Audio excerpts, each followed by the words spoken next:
This Choircast broadcast is brought to you by Mornings with Schleiermacher. Conservative devotionals are rule-oriented, they focus on a Bible verse a day, and they're often made of the opinions of a megachurch pastor. How is Mornings different? It's idea-oriented.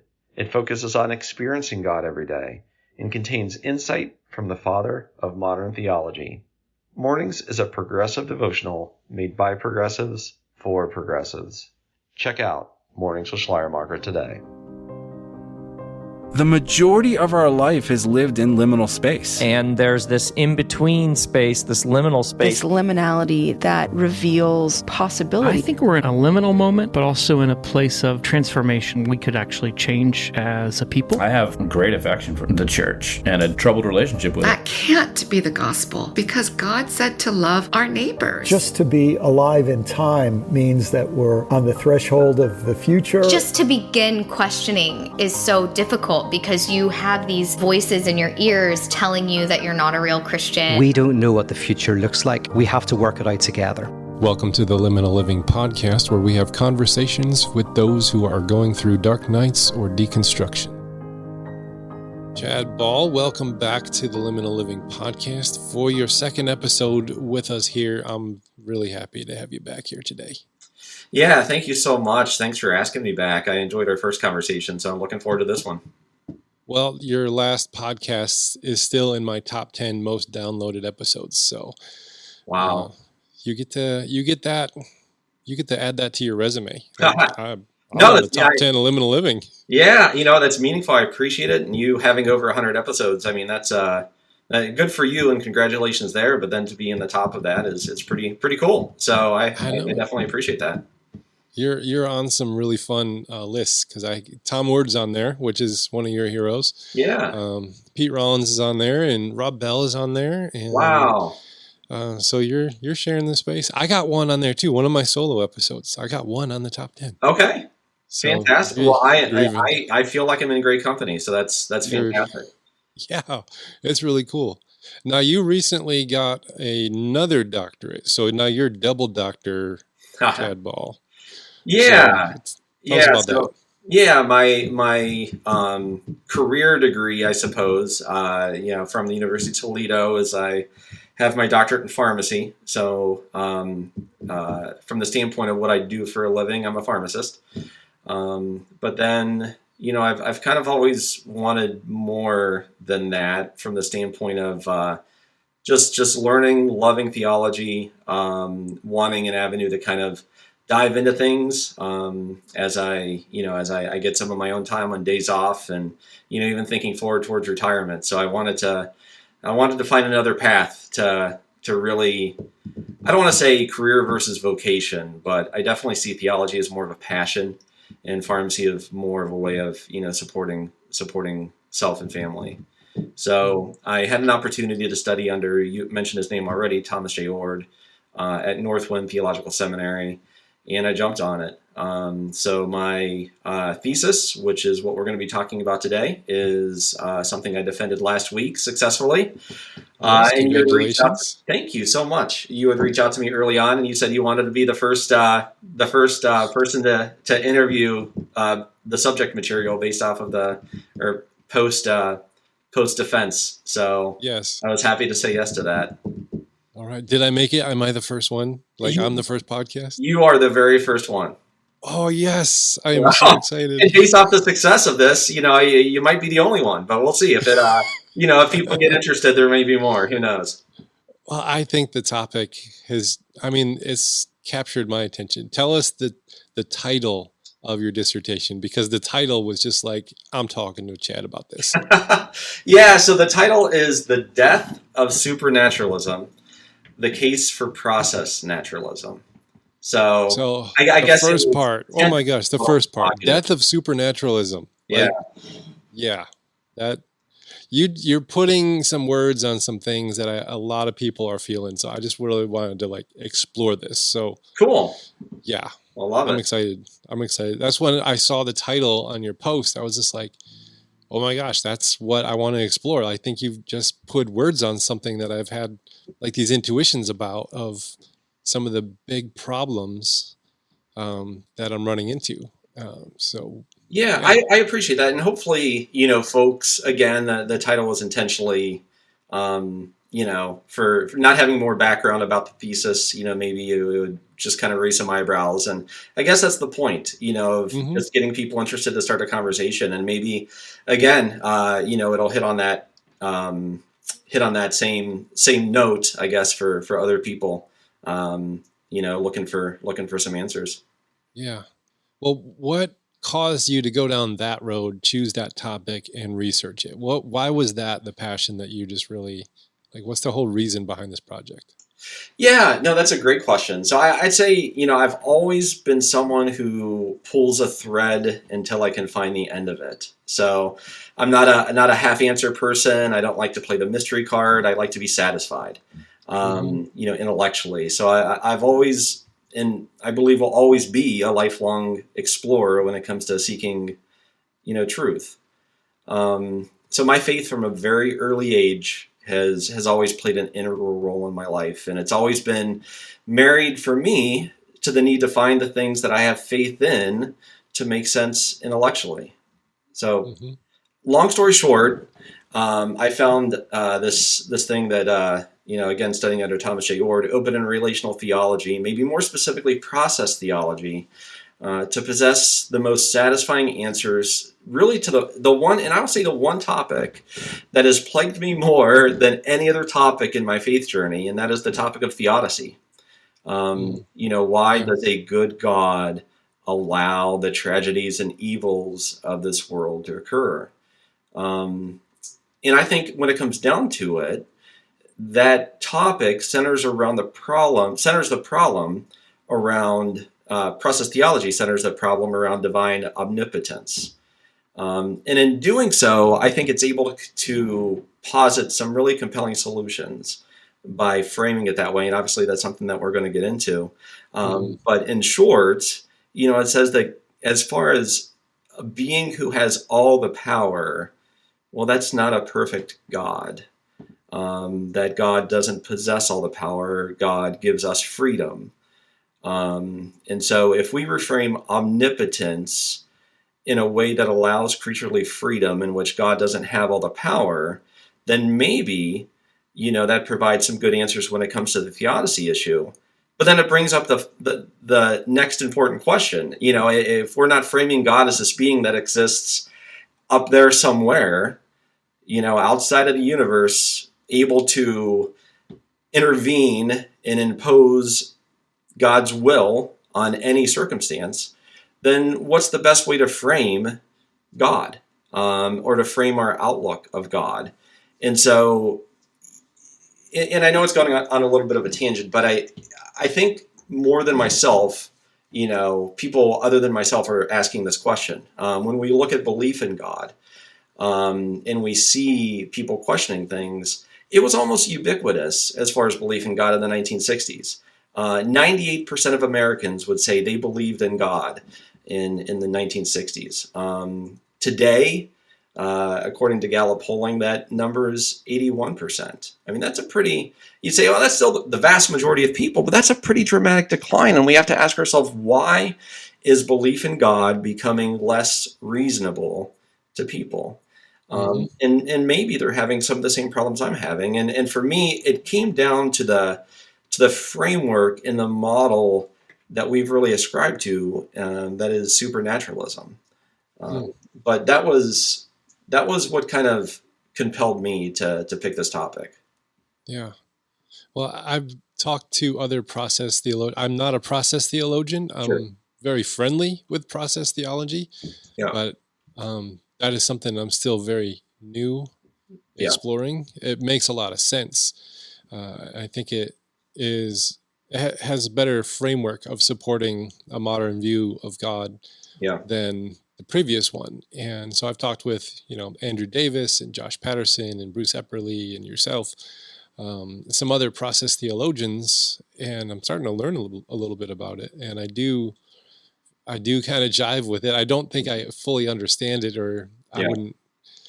I'm still learning about it, but it does seem to make sense. And one of the questions that I've been wrestling with is this whole God structure that we kind of have built Christianity around Yeah. seems to all be based on medieval frameworks, medieval philosophy, medieval theology, medieval liturgy. Yeah. And then, we're not allowed to touch it because, Yes. it's Right. a thus saith the Lord kind of a thing. Yes. And that whole medieval framework just doesn't seem to jive anymore with the modern world. And that's why I really was drawn to your thesis. I thought, I think you just put words on the thing that I've been kind of wrestling with, like, this, and the supernaturalism was just like, okay, so I want to explore that. What do you mean by supernaturalism? I think you started to describe it as like a God outside of the materialistic world kind of a thing but help us understand what it is that we are deconstructing so that we have definition and terms done. Yeah. Well, first, funny side note, you named some of the process theists that have been on your program. So all of those have been central to me in my journey. Josh Patterson and I have collaborated a lot when we were doing the Deconstructing Hell book. I worked with him. He was a co-author to Deconstructing Hell, and he worked to help me create the Deconstructing Hell podcast. So he's been pretty integral. But the three other people you named, ironically, Bruce Epperly, Andrew Davis, and Thomas J. Orr, those were the three people on my thesis committee last week. So I saw their faces. It was so cool. So cool, small world, I suppose, but also pretty cool. So I definitely respect them a lot. So one of the process thinkers, and there's two people, and we'll get into it, I'm sure, that I really frame my work around, or that I really studied when it came to doing this thesis. And it was Friedrich Schleiermacher and David Ray Griffin. And so David Ray Griffin is a process thinker that passed away this past year. So not obviously too long ago. But for me, he was one of the strongest voices, I guess, in my faith journey, for taking the work of Alfred North Whitehead, which is famously incomprehensible unless you just make yourself a student of his, when it comes to process and reality and some of the bases of process thought.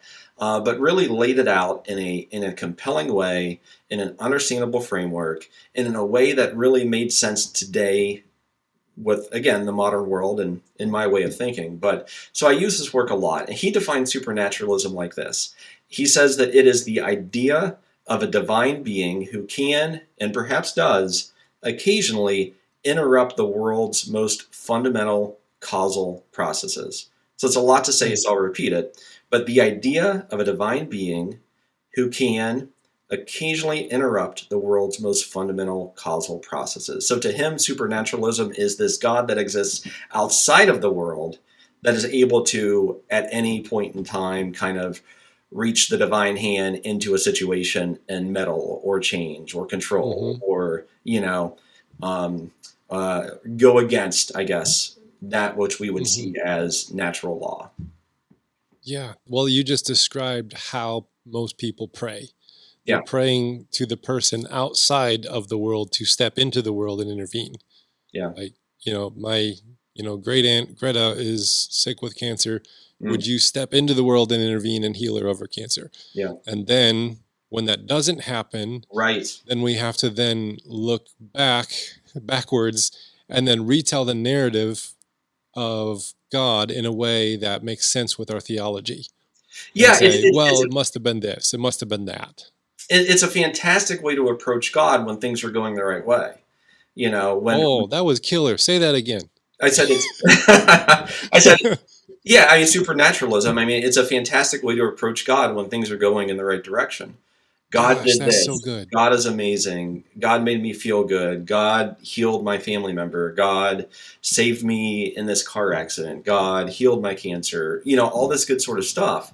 But when that doesn't happen, if we at the same time believe that God is the one that intervened to single-handedly do the good things, then we have to also reconcile ourselves to the fact that God was able to do that in the situations that didn't turn out so well and didn't.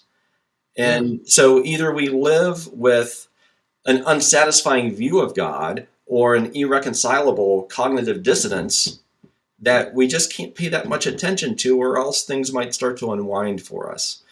Some people call that the mystery card. Well, I don't understand it. It's all a mystery. So I get to hang on to the things that I like, and I get to ignore the things I don't like because I don't understand it all. We see dimly through a veil right now. Someday we'll understand it.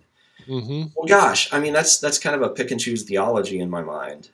So It again, really is. personally, that wasn't super satisfying. Yeah.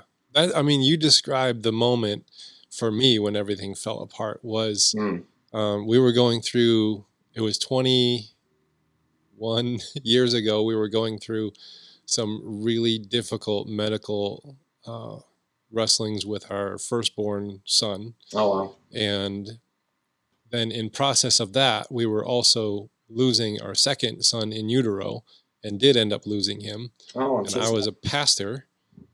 And that's when it all just didn't make sense anymore. Yeah. And I was so cold. Like I was just, my whole supernaturalist God was like, couldn't be bothered to step out of wherever that God occupied space into my world and fix things or help me.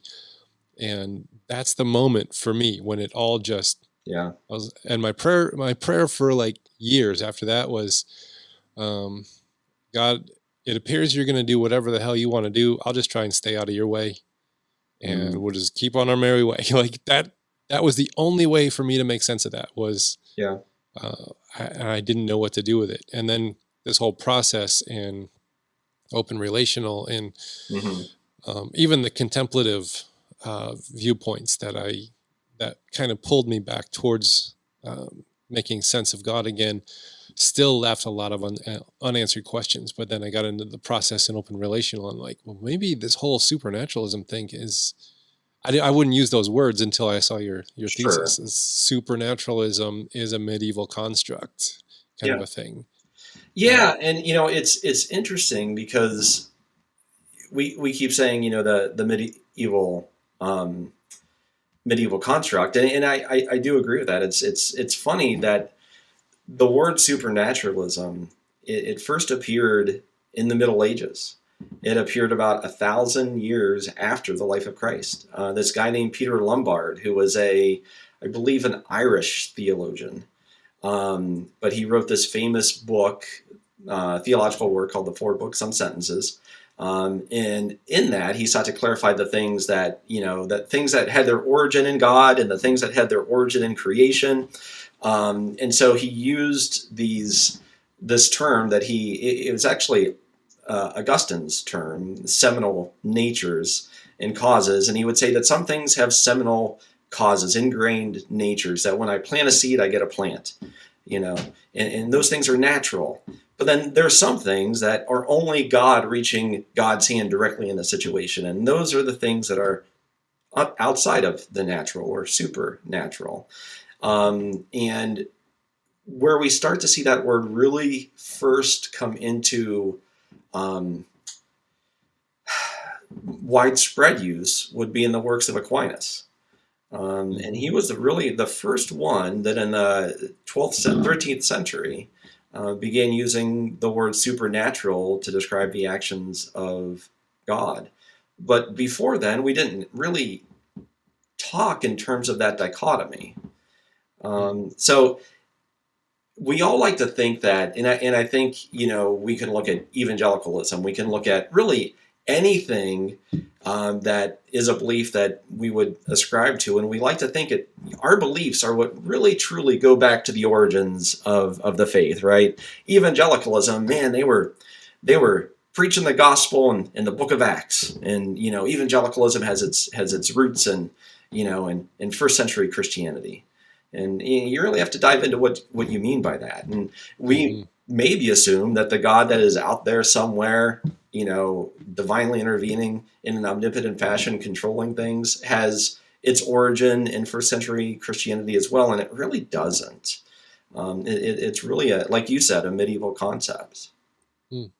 Well, before Aquinas kind of made this term supernaturalism popular, I guess that was a dichotomy then created, natural and supernatural. Yeah. What was it before that What kind of outlooks were there? Take us on a timeline of the evolution, I guess. Yeah, Where did this come from? And not,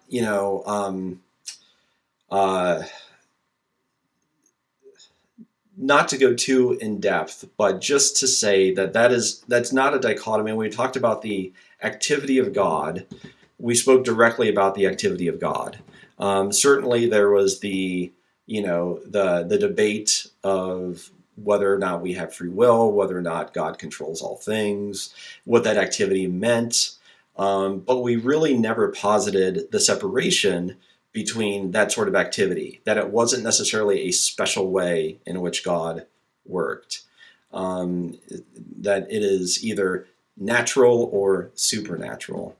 And so it's so ubiquitous now in God talk that we assumed it's always been like that, but it honestly hasn't.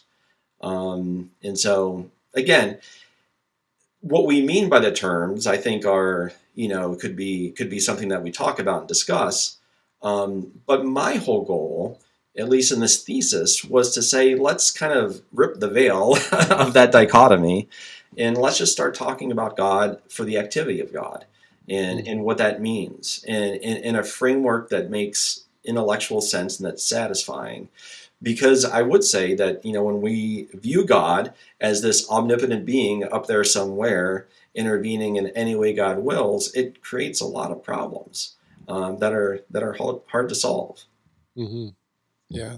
And I mean, if you look at the cosmology of first century humans, yeah, they had like a world system that they believed there wasn't a supernatural element to it. It was just higher up elements of the natural world, and God was at the top. Yeah. But it's still part of the natural world. It rains. Therefore, the blessing of God is coming down from the physical clouds. Yeah. And, they really believed that God was up there in the sky and hell was down there in the ground, or Sheol, or the place of the dead, or whatever, was kind of down. And they had like a cosmology that was very like earth-centric and very tiered, but it was all part of the natural way the world worked. And then I suppose science and philosophy start kind of expanding and saying, well, God is actually up there and in there. So then we have to start making sense of things and saying, well, maybe God isn't a part of this natural world inside of it. Maybe God is on the outside. Am I getting close to kind of like a understanding? Yeah, I would say you're hitting the nail on the head. And I would also say, as far as definition of the terms, one thing that I've been asked while I've been kind of talking about this thesis is am I saying in the word naturalism that I am suggesting God doesn't exist? And that's the farthest thing from the truth. Although you can find some forms of naturalism where are atheistic. Scientific naturalism, by definition, is typically historically atheistic. That's not what I'm saying at all. It's definitely a theistic form of naturalism. But the only separation that I'm making is that God is not someone existing outside of, yet intimately within the world as we know it. Okay. Intimately within the world as we know it. That is interesting. The whole materialistic reductionism that science, that's the world that science mostly inhabits. And then anything outside of that becomes fringe. They call that then like paranormal or supernatural if it's outside of the material reductionist. So you're not using material reductionist when you talk about naturalism. You're talking about just this is how the natural world works, and this is God's role within the natural realm. Absolutely. I think I think that frames it perfectly. All right. I wanted to make sure I'm tracking because I really, really want to understand this topic. Yeah. Now,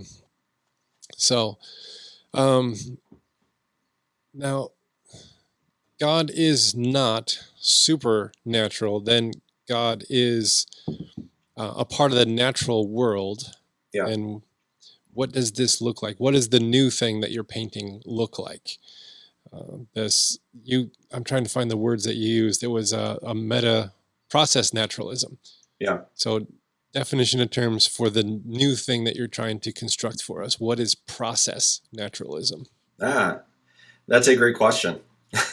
So I'll try to lay a little bit of a foundation for you. And one of the things about Whitehead, one of the things about process philosophy and process theology is some of the ideas, although I think from a basic premise standpoint, the ideas aren't super radical, but some of its foundational concepts are.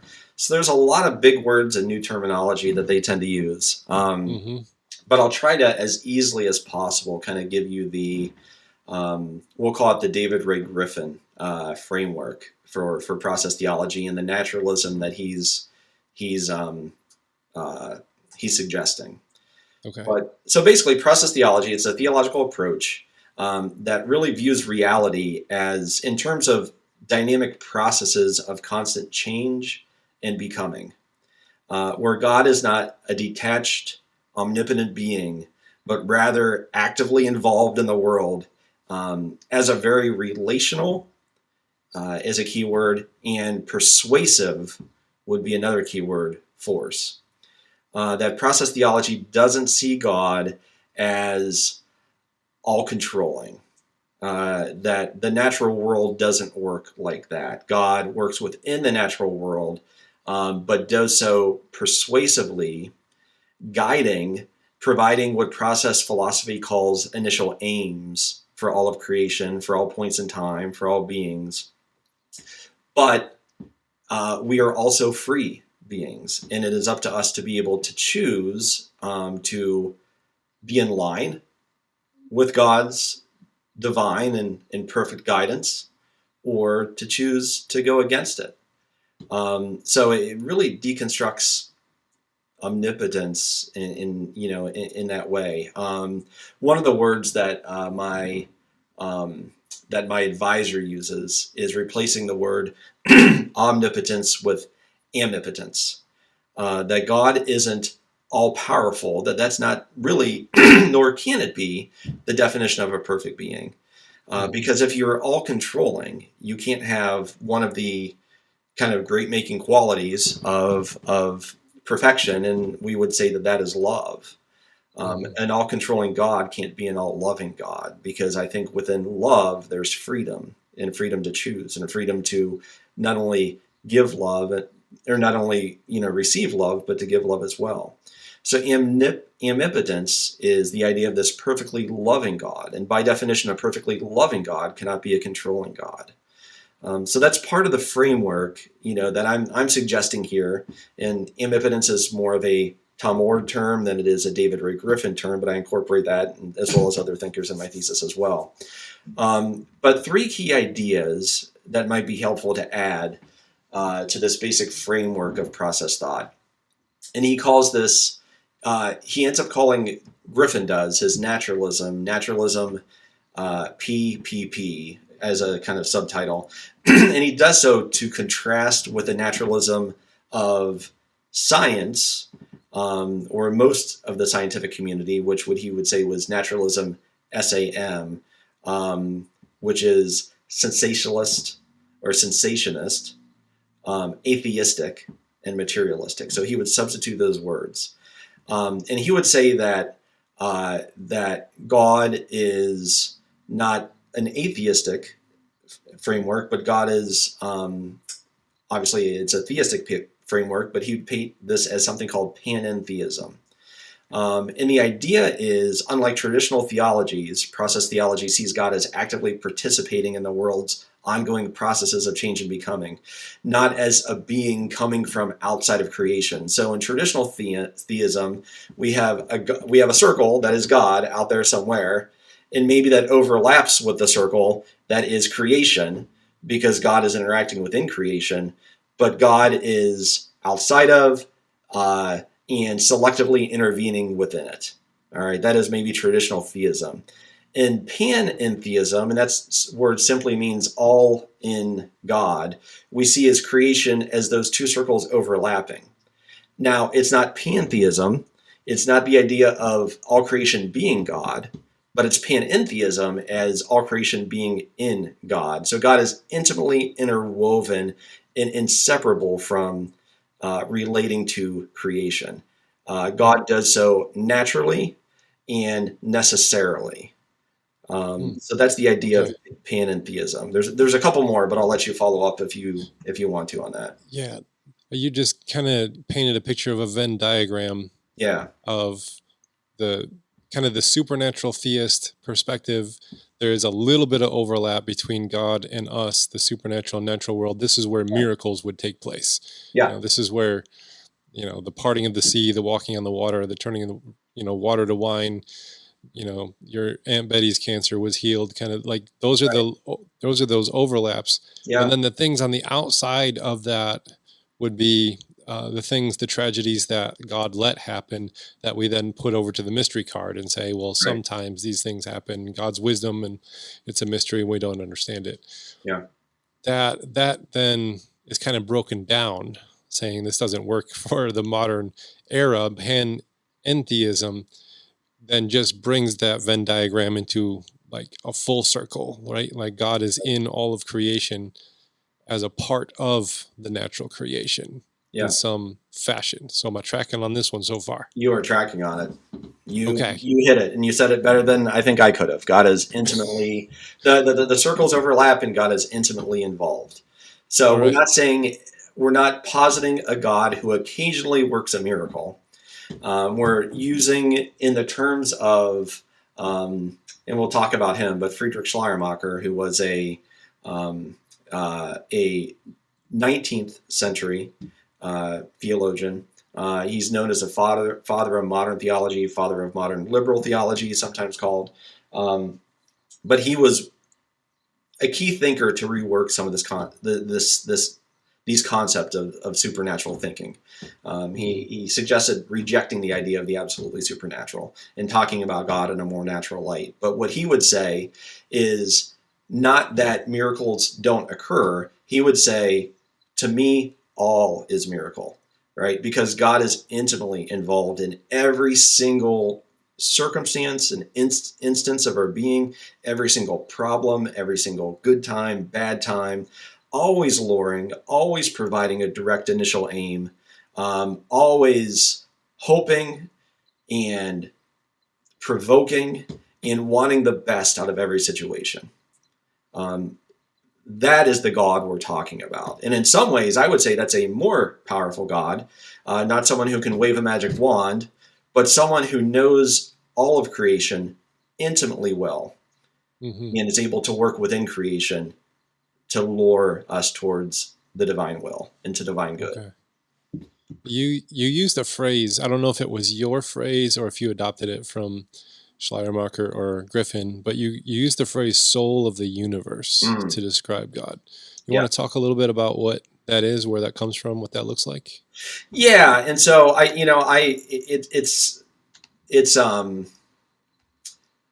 something that I mention. I don't know if it's something that I necessarily ascribe 100% to, because I can see the positives and the negatives, but Charles Hartshorne, Griffin was a student of his, and Charles Hartshorne used as a descriptor or as kind of an apt analogy to describe process theism, described God as the soul of the universe, which I think, gives you, I guess, some positive affirmations. I think there's some good links there that you could say that God is interwoven and inseparable from the universe. The universe cannot exist independently outside of the soul of the universe, that it creates, sustains, and provides a foundation of being. So that was more of a Charles Hartshorne thing. Griffin mentions it. I don't know if he fully adopts it. I think he even comments on how it has some positive and negative connotations.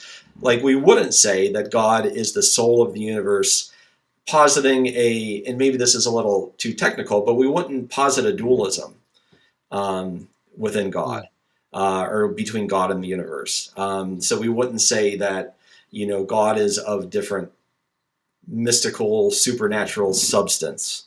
And so the process way of thinking does not posit, it posits dualities, but it doesn't posit dualism.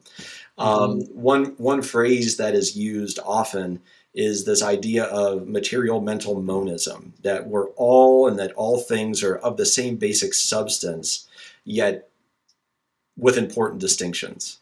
So the material and the mental might be two sides of the same coin. Okay. But if we say soul of the universe, we can almost get back to a supernaturalistic way of thinking. We have the integral, God is intimately involved in our lives. I think that's a good illustration, but I think we can get back to the separation that process theology is trying to get away from as well. So I like the phrase in some ways. I don't like it in others, but that's it comes up in my paper, but that's kind of me. We're taking a quick break here mid-show to let you know of an opportunity that Choir is offering. Are you deconstructing your faith? It's tough, believe me, I know, I've done it. But what if you didn't have to do it alone? Imagine having guides like Jim Palmer, Kristen Dumais, Jennifer Knapp, Brad Jerzak, Brian Zahn, Paul Young, and more by your side to help. I know I would have loved that on my journey. Well, now you can. Head on over to choiracademy.com, link will be in the show notes, and register for their Square 2 class using the promo code LIMINAL, and you will get 10% off. This course and community are designed to help you navigate your journey with wisdom and support, all because you're a fan of the Liminal Living podcast. Ministry leaders, how do you heal from the burnout, loneliness, and the relentless weight of leadership? Kaneo Center exists for you. For 5 years, Kaneo has walked with over 500 ministry leaders through their darkest seasons, offering a rare blend of compassionate coaching, therapeutically informed practices, and Jesus-centered renewal. Kaneo is launching new 24-week cohorts now, where you'll join a small group of leaders for weekly video coaching, guided curriculum, and reflections to rebuild your resilience. The cohort all ends with a retreat in Puerto Rico. As a Kaneo coach myself, I've seen how this space transforms lives. And for Liminal Living listeners, mention Liminal in your application at thecaneocenter.com/cohort to claim $100 off your cohort experience. You've poured into others, let Kaneo pour into you. If you're in a dark night or deconstruction, you know how vital it is to ground yourself in intentional practice. That's why I'm thrilled to partner with the Monk Manual, a journaling system inspired by monastic wisdom and backed by science. The Monk Manual is a daily journal companion for reflection, purpose, and aligning your actions with your deepest values. Whether you're rebuilding after deconstruction or seeking clarity in transition, this tool turns liminality into grounded growth. And now, Liminal Living listeners can save 10% on their Monk Manual using the code LIMINAL over at monkmanual.com/liminal. And remember, the wisdom of liminal spaces lies in how we journey through them. So do it with intention. And now back to our show. Well, it sounds like it can create the dichotomy of there's the soul of the universe, and then there's the material part of the universe, and then we're back into supernaturalism again. Right. But I also see it jiving with Trinitarian theology, with the Holy Spirit is everywhere and dwelling all flesh, and like that whole thing. So it is a little bit there. You talked about it kind of being a form of possible monism, which when you get into Trinitarian theology, monism was one of the heresies rejected very early on.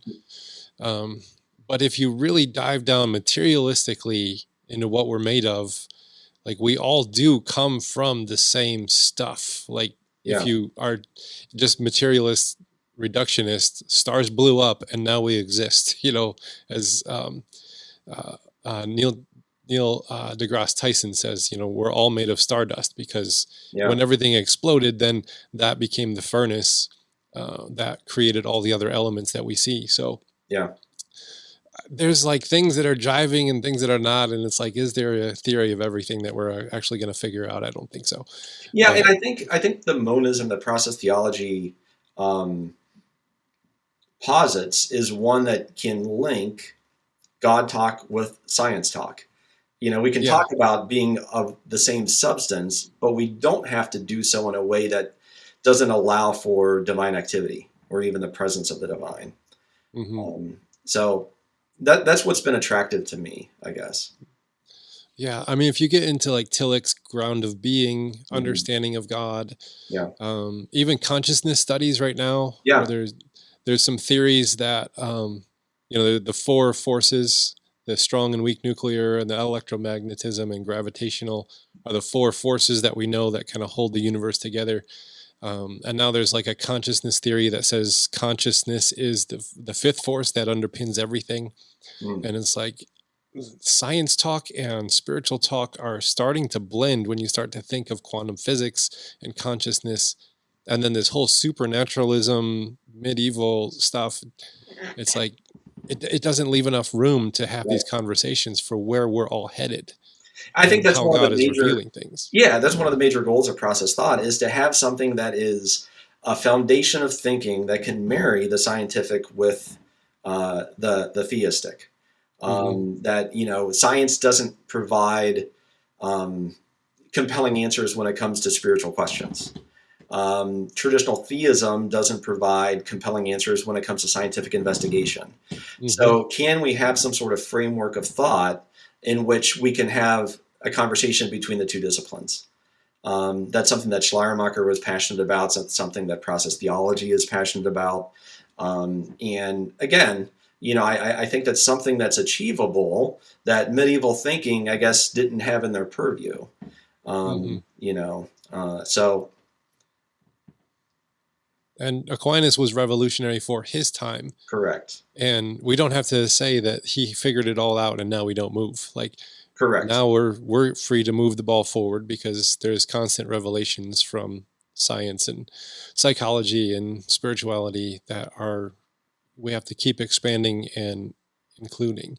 So that's another. I was going to say that's another fun word that I'll throw out there in my 3 Ps. So the first was where I was going. You got it. Yeah, That's where I was going. The first one was the pantheism. The second one is something Griffin calls, and this is his word, admittedly.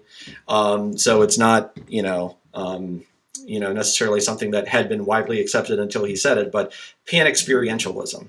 So every single entity that exists, from the neutrino to the human being to God, is an experiential being.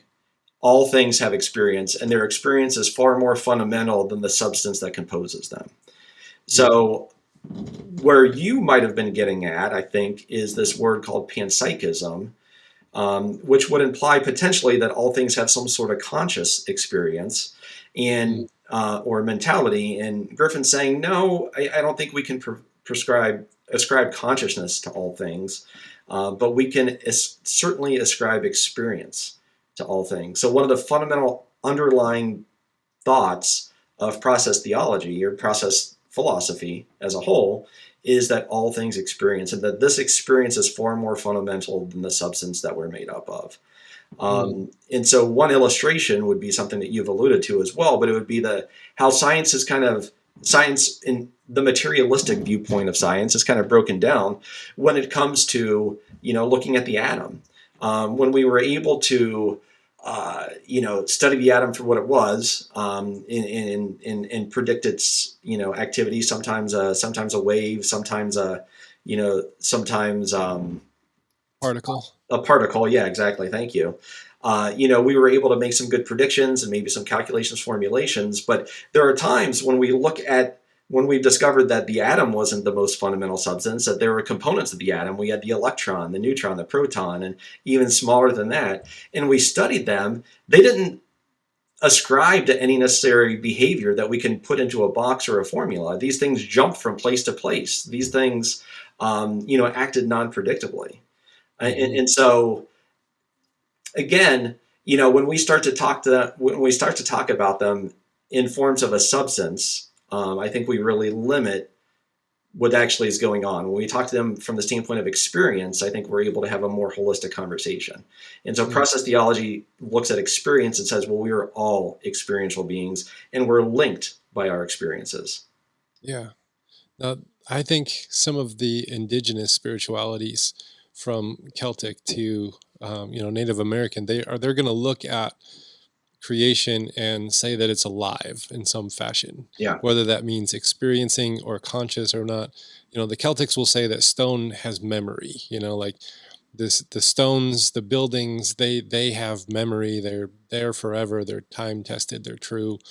The Native Americans are going to have a very creation-based spirituality where they can, actually talk to plants and learn, if you talk to some of the naturalists who are kind of brought up in that tradition, they can talk to plants and like learn from them what are the ways that we can heal these things over here, and they have conversations, and it's just like, I think we're coming kind of a full circle here, coming back to what we've always known, but we rejected under the rationalist, materialistic, reductionist view of the world, and saying we don't have to necessarily, we can re-enchant creation without necessarily making it supernatural, I guess is what I'm trying to say. I agree. And coming back to some of these disciplines that have been tried and tested and true, but not necessarily as a rejection of the modern world either. Use this term metamodern, which is not postmodern, not modern, but like the next thing. Would you kind of tell us what you mean when you say the metamodern world, like this post-supernatural thing is for the metamodern world? What are you talking about there? Yeah, so, I touch on it. I don't spend a whole lot of time on it, but, we look back at modernity, and we look at the things that made up modernity, like rationality, objectivity, access to universal truth. Those are some of the things that we would say when we look at philosophical epochs, over time, that was what modernity was, access to universal truth. We rejected that with postmodernism. When we embraced more of a relativistic standpoint, when we looked at, diversity of experience and equated that with a lack of certainty and no access to absolutes. We are now in a period that many philosophers are calling metamodernism. And so we see, especially in deconstructive postmodernism, like Derridian postmodernism, we don't find much hope there.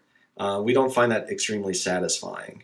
But we are still of the mindset that absolute universal truth is maybe not as easy to posit as, as maybe we used to think it was. So metamodernism tries to marry and weave together discoverable truth with diversity of experience.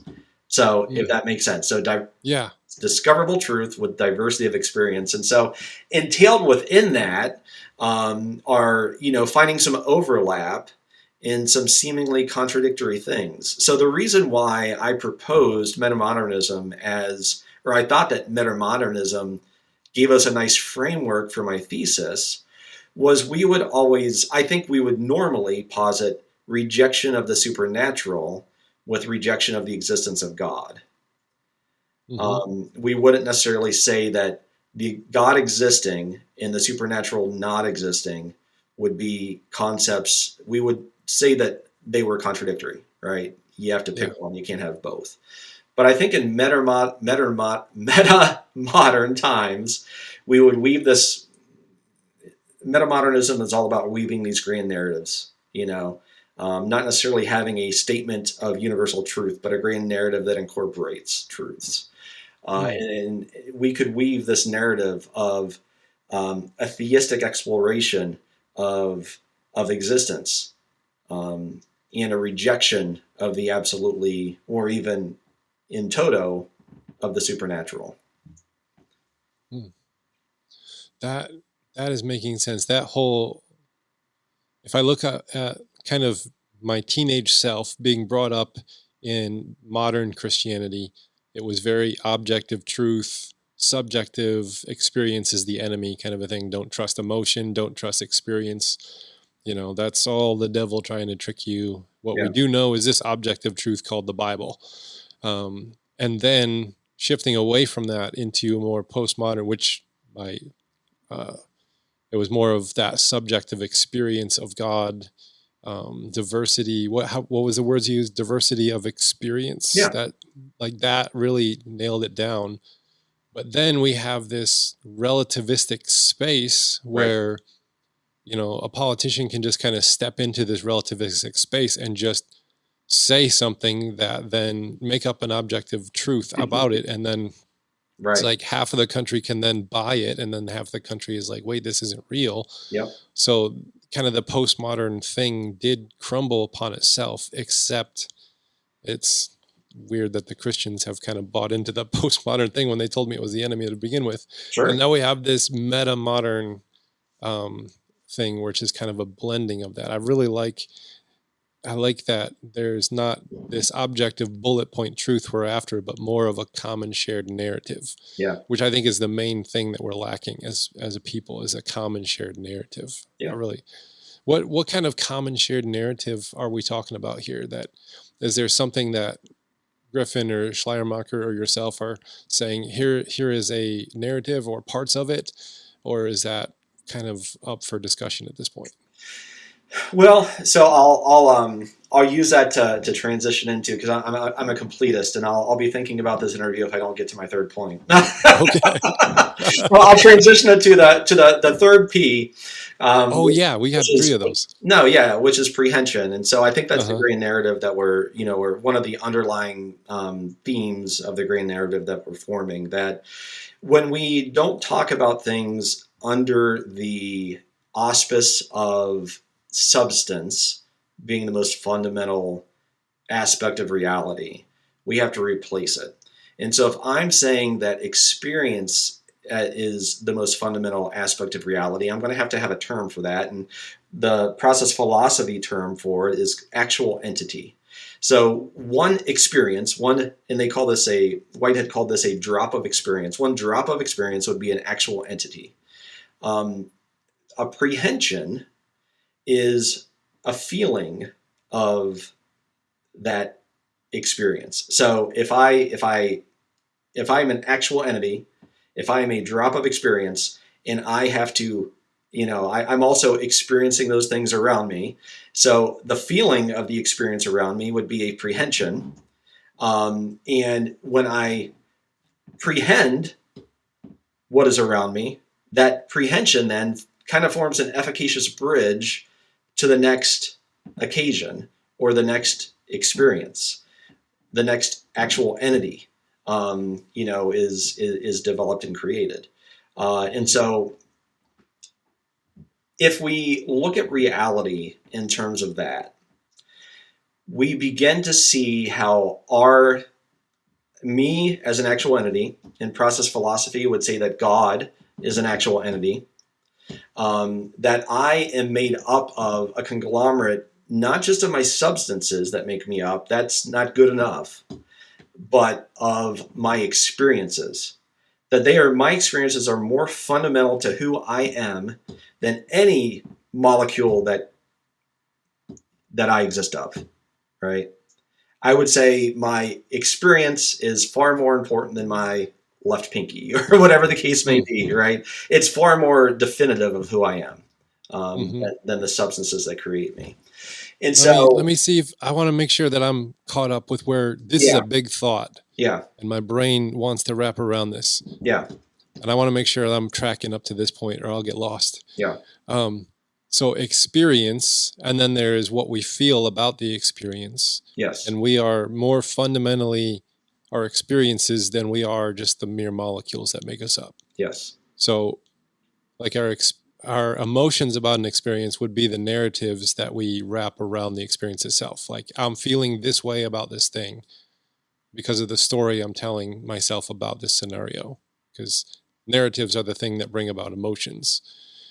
If I'm following correctly, like that would be like a shared narrative, right? Like, so that is in part true, but I think another important underlying theme would be the fact that it is not sensationist. So there is far more to experience than sensational feelings. So let me give you an example, and this is an example that I use in my thesis. So someone walks up to me, and I'm studying. I'm sitting at a desk in a library, and I'm writing or whatever I'm doing. Someone walks up to me, and they put their hand on me. All right, they put their hand on my hand.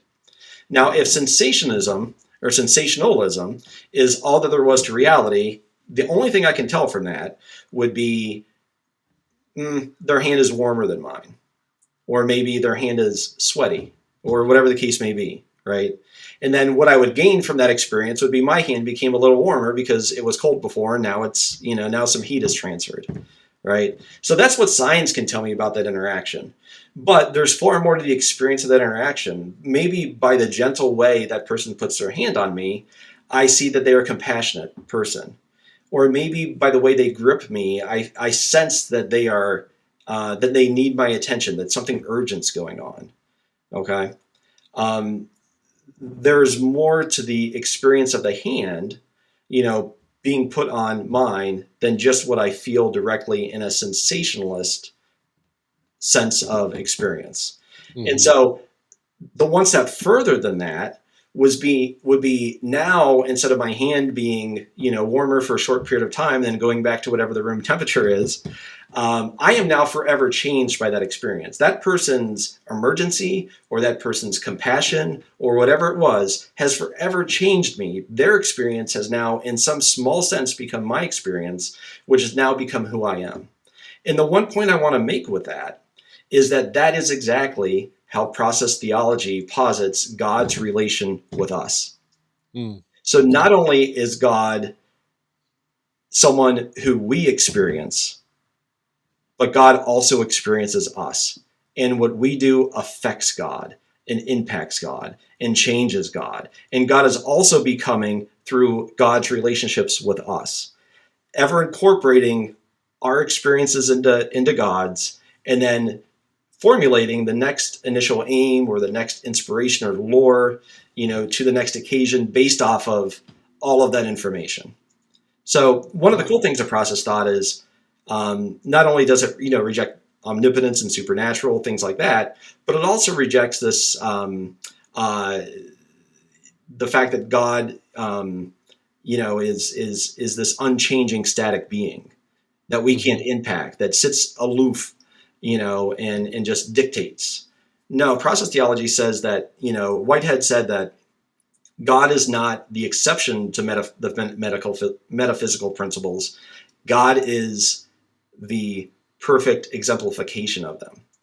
So whereas process philosophy would say that experience makes us up fundamentally, experience makes God up fundamentally. And there's a relationality there that no other form of theism can accurately describe. And for me, it's been a compelling way to think about God. Yes, that helped me kind of make sense. It took the little thing I was thinking that it was and made it a little bit bigger. Mm-hmm. That because when we die, the molecules that still made up our body are still here. Yeah. But there's something of us that's not here, and that would be the experience that is us. We're not experiencing anymore in this physical body. That's interesting. It seems like our whole theological, liturgical, and spiritual way of being is all wrapped around supernaturalism. From how we share our prayer requests at church to, how we view God when we study. Everything, like our spirituality is wrapped around an old medieval structure. Did you do any exploration of what, like, a new practice of this kind of a view of God could look like in, like, spiritual practice, or even different theologies that we could explore, different ways to, not just ideas, but like how it changes the way we interact with the world using our faith? Yeah, so I guess there's two things I'd like to say to that. I mean, and I think that's important as well. Mm-hmm. So if we look at process thinkers throughout time, many of them have been Christian, and that's a major theme throughout process thought is the Christian thinkers who have affirmed process theology, but not necessarily. There's a large Buddhist strain in process thought. There are, I guess, many different types of process thinkers that would ascribe to a multiplicity of different theologies and practices. But for me, again, the foundation of my faith hasn't changed. The framework certainly has. And as a Christian, I would consider myself a follower of Christ, a believer in the person of Christ, the resurrection of Christ, the redemption that Christ brings. And I would consider myself to the core and in the fundamentals of who I am, a Christian. Now, can there be an all-controlling, gift-giving, intervening, omnipotently God that maybe evangelicalism tends to posit? I don't think, although there's some process thinkers that have called themselves, and I know a couple that call themselves evangelicals. I think you tend to find process thinkers more in a mainline Christian church. But the only thing that I would like to say to that is it doesn't have to change the underpinnings of your spiritual practice. For me, it makes them richer. So when I worship at church, I am worshiping this God who is relational, this God who is interacting with me, this God who is intimately involved in every aspect of my life, redeeming me, and getting rid of the sin that blocks me between, that prevents me from knowing God even more. And Schleiermacher would call that God consciousness, that he would ascribe redemption as a progress towards an ever-increasing God consciousness, and sin as that which prevents our God consciousness. We can do liturgies and practices and meditation and prayer and all these things that increase our God consciousness. I don't think any of that has to change for the process thinker. So that's the one. I think it's made my Christian faith a lot richer. You talk about the afterlife as well. There are many process thinkers that, would say that we don't exist consciously in the afterlife, that we exist in God's, they call it objective immortality, basically God's memory, and that's our eternal existence. Charles Hartshorne was someone that believed that. But many process thinkers, including myself, believe that we continue to, we might not be in our physical bodies, but our experiences are more fundamental, and we will continue in some way to experience after death, and maybe even have a richer, less inhibited God consciousness then. And so I think that's all the process of redemption. And the second thing, as far as application, would be that it gives primacy and importance in a way that other theologies do not to our interconnectedness. That if the framework of theology isn't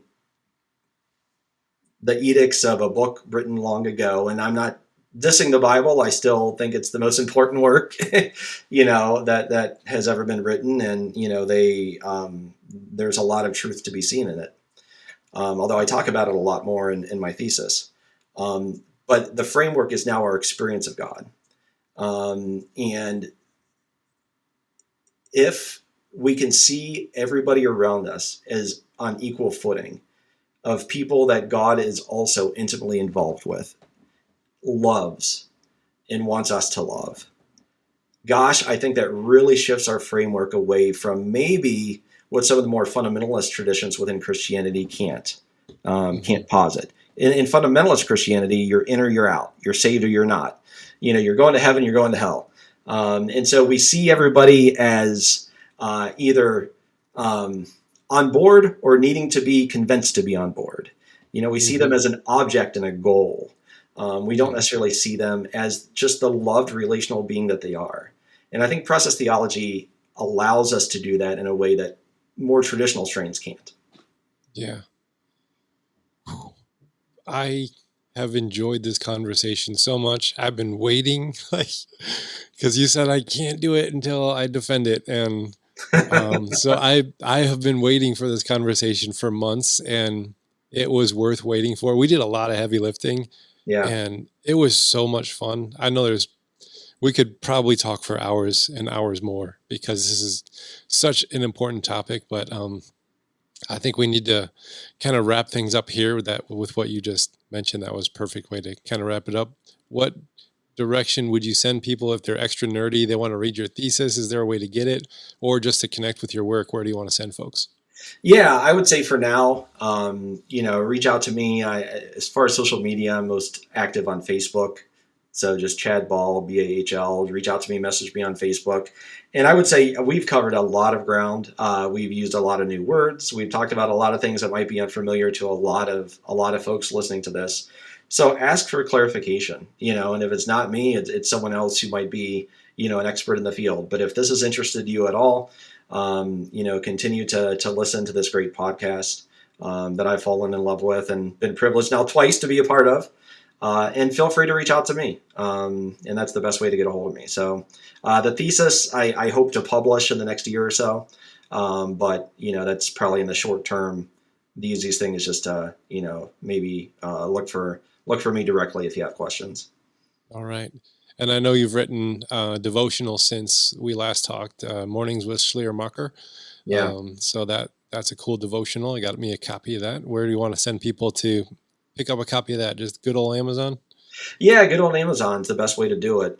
So Mornings with Schleiermacher, and I will tell you, one thing, we could have talked for hours and days, on this was fun. stuff. It was so much fun. And one of the people that really gave me a new framework for my thought and helped me to transition to the way I'm thinking now about faith and about God is Friedrich Schleiermacher. And not only did I fall in love with his work, but I fell in love with him as a human being and his passion, his pastoral devotion to God, his piety, his concern for others. Everything he did and thought and believed, he made practice of in his real life. And so because of that, I really fell in love with his works. And I wrote a devotional that each day is just a quote or an excerpt from something he's written and then some reflections based off of those writings. And so Mornings with Schleiermacher, it's a great and, dare I say, progressive devotional. Progressives don't always get to read devotionals, but this is one I made for progressive thinkers for deepening of their contemplation and connection with God. So check it out if you're interested, for sure. Awesome. Well, I'll put some links down in the notes so people can just click on stuff and find you. Awesome. Well, Chad, thank you so much for coming on the show. I had so much fun with this conversation. Thank you so much, and thank you for the invite.